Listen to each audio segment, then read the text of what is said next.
आज हम प्रेमजी खोखर के साथ जो परबसर विधानसभा से राष्ट्रीय लोकतांत्रिक पार्टी के कार्यकारिणी सदस्य हैं, तो इनसे आगामी चुनावों के बारे में बातचीत करते हैं और कुछ जानकारी लेते हैं। लच्छाराम जी बडाडा को टिकट मिला है, तो इस पे आपका क्या कहना है?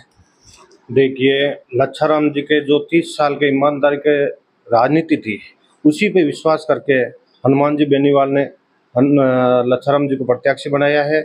लच्छाराम जी के बारे में आपको बता दूं कि लच्छाराम जी ने जो 25-30 साल की राजनीति की है, उसमें कभी अपने आप ऊपर कोई दाग नहीं लगने दिया और ईमानदारी से राजनीति की थी। 2008 में परबसर जो पहले आरक्षित सीट थी, उससे पहले भी लच्छाराम जी राजनीति में सक्रिय थे। तो ये नहीं कह सकते अपन कि लच्छाराम जी खुद के स्वार्थ के लिए राजनीति में सक्रिय थे। जब उनको पता था कि परबसर की सीट आरक्षित सीट है, फिर भी लच्छाराम जी उसी टाइम भी कांग्रेस से जमीन से जुड़े हुए पार्टी में सेवा कर रहे थे। तो अभी आरएलपी और एएसपी का गठबंधन हो गया है, तो गठबंधन होने के बाद आपको क्या लगता है कि इस गठबंधन से परबसर विधानसभा में कुछ फर्क पड़ेगा? देखिए, आरएलपी के कार्यकर्ताओं को आप भी जानते हैं, मैं भी जानता हूँ। आरएलपी के कार्यकर्ता संघर्ष करते हैं, सड़कों पे संघर्ष करते हैं। उसी तरह एएसपी के कार्यकर्ता है। एएसपी पार्टी और आरएलपी पार्टी की विचारधारा एक जैसी है। दोनों की दोनों पार्टियां सड़क से निकली हुई सड़क के संघर्ष से निकली हुई पार्टियां हैं। दोनों ने जहां जहां अन्याय हुआ, सबसे पहले आरएलपी का कार्यकर्ता और एएसपी का कार्यकर्ता, भीमसेना का कार्यकर्ता, ये लोग सबसे पहले पहुंचते हैं। और इन लोगों की सबसे बड़ी पहचान ही यही है कि ये संघर्ष के लिए ही जाने जाते हैं। तो इस बार निश्चित है कि आरएलपी एएसपी का गठबंधन, मैं परबसर की नहीं कह रहा हूँ, संपूर्ण राजस्थान की कह रहा हूँ आपको, संपूर्ण राजस्थान में नया इतिहास रचेगा और इस बार राजस्थान में परिवर्तन निश्चित है। तो आपके चुनावों को लेकर क्या समीकरण है आपकी पार्टी के? देखिए, हमारी पार्टी के समीकरण यही है कि हम लोगों को हमारे संघर्ष पर मजबूत विश्वास है। सबसे बड़ी बात है कि हम लोगों का जो संघर्ष है उस पर हमारे को विश्वास है। 2019 का आप चुनाव देख लीजिए, लोकसभा का 2019 का चुनाव, सबसे बड़ी जीत परबसर से आरएलपी पार्टी को मिली थी। तो उस टाइम भी हम गठबंधन में थे, लेकिन फिर भी उसके गठबंधन में आरएलपी और बीजेपी का उस टाइम गठबंधन था। लेकिन सबसे बड़ी बड़ी जीत परबसर में इसी बात से निकली थी कि परबसर का आरएलपी का कार्यकर्ता अपने आप में हनुमान बेनीवाल बन के काम करता है। तो आपने ये बता दिया, आपका उम्मीदवार भी तय हो चुका है और आप एक कार्यकर्ता भी हैं। तो आपकी पार्टी के कुछ मुद्दे ये जो जनता के लिए परबसर विधानसभा में जरूरी है, ऐसी कुछ घोषणाएं हैं? देखो, मैं ज्यादा लंबी चौड़ी बात नहीं करके आपको एक चीज बता दूं कि मैं ज्यादा लंबी चौड़ी राजनीतिक बात नहीं करता। मैं इन्हीं 15 साल की जो पिछली राजनीति थी उसी पे बात करता हूँ। 2008 से लेकर 2018 बीच में बीजेपी ने राज किया, 2008 से 18 तक।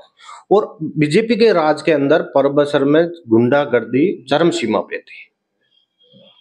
उस टाइम लोगों ने बदलाव करने की सोची। उसके बाद में बदलाव हुआ। बदलाव होने के बाद में 2018 से 2023 कांग्रेस की सरकार बनी। लेकिन वही चीजें जो 2008 और 18 में थी, वही की वो चीजें 2018 से 23 के बीच में देखने को हमारे को मिली। इसमें भी हमारे को जातिवाद की राजनीति देखने को मिली, इसमें हमारे को भ्रष्टाचार की राजनीति देखने को मिली। और सबसे बड़ी बात यह है कि 2018 और 2023 का जो बीच का कार्यकाल है, इसमें कांग्रेस और बीजेपी ने मिलकर परबसर को खूब जितना लूट सकते उतना लूटा है और दोनों ने मिलकर परबसर की जनता को ठगा है। तो इस बार परबसर की जनता ने मानस कर लिया कि दोनों के दोनों चेहरे वही के वही है। जो पिछले बीजेपी का वही चेहरा आ रहा है सामने, कांग्रेस का भी वही चेहरा सामने है। तो दोनों को जनता ने नकार दिया और इस बार परबसर जनता ने बिल्कुल स्पष्ट तरीके से तय कर लिया है कि दोनों को घर भेजो, दोनों के दोनों टिकट वापस भेजो। तो जब से लच्छाराम जी को टिकट मिला है आपकी पार्टी से, तब से कुछ गलत भ्रांतियां फैल रही है, उनके बारे में आप क्या कहना चाहोगे? देखो, आपको ये मैं बता दूं कि इन लोगों का काम है ये, मैंने आपको भी स्पष्ट कर दिया है, क्योंकि ये लोग जातिवाद की राजनीति करते हैं। ये लोग जातिवाद का जो भ्रम है उसमें इनको पता है कि अब हम धरातल पे कहीं नहीं है। आज मैं आपको स्थिति क्लियर कर दूं कि परबसर के अंदर कांग्रेस अगर अपनी जमानत जब बचा ले तो बहुत बड़ी बात है। हमारी सीधी सीधी टक्कर बीजेपी से आज की तारीख में।